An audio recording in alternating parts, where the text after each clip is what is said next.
लोकसभा में पटना विश्वविद्यालय को सेंट्रल यूनिवर्सिटी का दर्जा दिलाने की मांग उठी है। गोपालगंज के जेडीयू सांसद डॉक्टर आलोक कुमार सुमन ने सेंट्रल यूनिवर्सिटी अमेंडमेंट बिल 2023 के डिबेट के दौरान केंद्र सरकार से मांग उठाई है। सांसद ने कहा है कि बिहार के मुख्यमंत्री नीतीश कुमार पटना विश्वविद्यालय को सेंट्रल यूनिवर्सिटी का दर्जा दिलाने के लिए पिछले 18 वर्षों से भारत सरकार से निवेदन करते आ रहे हैं, लेकिन दुर्भाग्य है कि केंद्र सरकार ध्यान नहीं दे रही है। सांसद ने लोकसभा में कहा है कि कभी पूर्व का ऑक्सफोर्ड कहा जाने वाला पटना विश्वविद्यालय आज उपेक्षित पड़ा है। 1917 में यानी 107 वर्ष पहले इस सिद्धांत के साथ स्थापित की गई कि सत्य की खोज करने की इच्छा आपकी परिभाषित खोज होनी चाहिए। उन्होंने कहा कि 181.58 एकड़ में फैले भारतीय उपमहाद्वीप का 7वां सबसे पुराना विश्वविद्यालय है।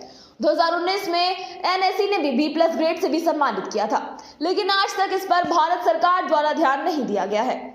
सांसद ने कहा है कि भारत हमारे प्राचीन काल से शिक्षा के क्षेत्र में एक हब रहा है, जहां तक्षशिला विश्वविद्यालय, विक्रमशिला विश्वविद्यालय, नालंदा विश्वविद्यालय, बल्लभी विश्वविद्यालय थे और यहां से ज्ञान लेकर अपने चरित्र और करियर का निर्माण करते थे। युद्ध क्षेत्र हो या विज्ञान हो या फिर चिकित्सा हो, सभी में अपने देश का एक अलग स्थान था। लेकिन आज ऐसा क्यों हो रहा है कि भारी संख्या में हमारे बच्चे दूसरे देशों में शिक्षा के लिए पलायन कर रहे हैं। सांसद ने लोकसभा में छात्रों के पलायन से संबंधित एक आंकड़ा भी पेश किया है। तो वहीं आप सभी को बता दें कि सांसद ने कहा है कि वर्ष 2023 के आंकड़े के अनुसार 15 लाख भारतीय छात्र विदेश में पढ़ने के लिए पहुंचे हैं। आज विश्वविद्यालय में कॉर्पोरेट को बढ़ावा दिया जा रहा है। साधारण गरीब सभी वर्ग के छात्र हायर डिग्री आसानी से कम खर्चे में लेते हैं, जो अब कठिन होता जा रहा है।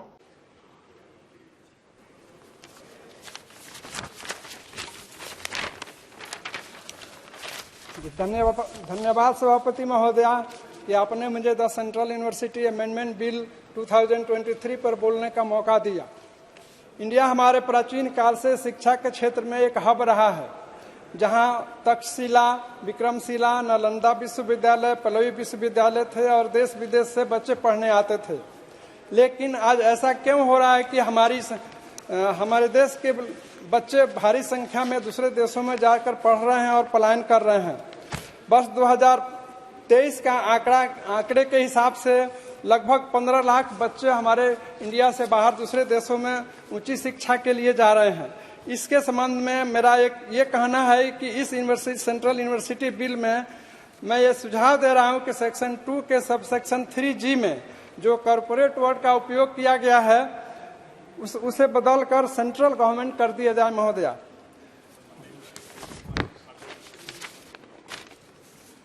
मतलब 17 सस्टेनेबल डेवलपमेंट गोल्स में गोल 4 एजुकेशन फॉर सस्टेनेबल डेवलपमेंट में क्वालिटी एजुकेशन की बात की गई है, जिसको सभी देशों ने वर्ष 2030 तक पूरा करने का संकल्प लिया है। लेकिन यह तभी संभव है जब शिक्षा सस्ती हो और गरीब बच्चों के लिए, आदिवासी और SC/ST बच्चों के लिए सुविधाएं दी जाए। इसलिए महोदया, मैं इस सेंट्रल यूनिवर्सिटी अमेंडमेंट बिल 2033 में यह सुझाव देना चाहता हूं कि सेक्शन 2 के सबसेक्शन 3 में प्राइमरी शब्द को बदलकर ओनली शब्द को शामिल कर दिया जाए। महोदया, हमारे माननीय मुख्यमंत्री बिहार के श्री नीतीश कुमार जी पटना विश्वविद्यालय को सेंट्रल यूनिवर्सिटी का दर्जा दिलाने के लिए पिछले 18 वर्षों से भारत सरकार से निवेदन कर रहे हैं। लेकिन दुर्भाग्य है कि कभी पूर्व का ऑक्सफोर्ड यूनिवर्सिटी कहा जाने वाला पटना विश्वविद्यालय जो 2017 में यानी 107 वर्ष पहले इस सिद्धांत के साथ स्थापित की गई थी कि सत्य की खोज करने की इच्छा आपकी परिभाषित खोज होनी चाहिए, जो आज 181.58 एकड़ में फैले हैं। यह भारतीय उपमहाद्वीप का 7वां सबसे पुराना विश्वविद्यालय है, लेकिन इसको सेंट्रल विश्वविद्यालय का दर्जा अभी तक नहीं दिया गया। ये दुख की बात है महोदया, जिसे नैक ने भी 2019 में B+ ग्रेड का दिया था, फिर भी ध्यान नहीं दिया गया था। माननीय मंत्री जी से आपके द्वारा मेरा आग्रह है कि मंत्री जी भी बिहार से पूरी तरह से वाकिफ हैं, इसलिए उनसे निवेदन होगा कि सेंट्रल यूनिवर्सिटी देने के दर्जा का हम लोगों के निवेदन को और आवेदन को स्वीकृत करें। महोदया, नीति आयोग ने 3 years एक्शन एजेंडा में कहा है कि the crisis in higher education is perhaps worse than the school system.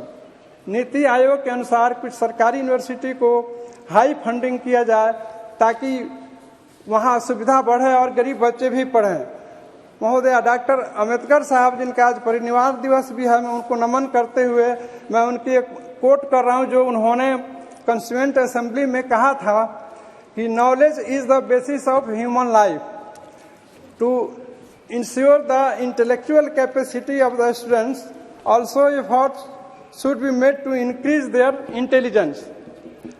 अतः उपयुक्त सुझावों के साथ साथ मैं इस बिल का समर्थन करते हुए महोदय मैं अपनी बात को समाप्त करता हूँ। विराम देता हूँ। श्री बीवी पाटिल जी। ये अवसर देने के लिए आपका बहुत बहुत धन्यवाद। तमाम बड़ी खबरों से जुड़े रहने के लिए देखते रहिए अटल भारत।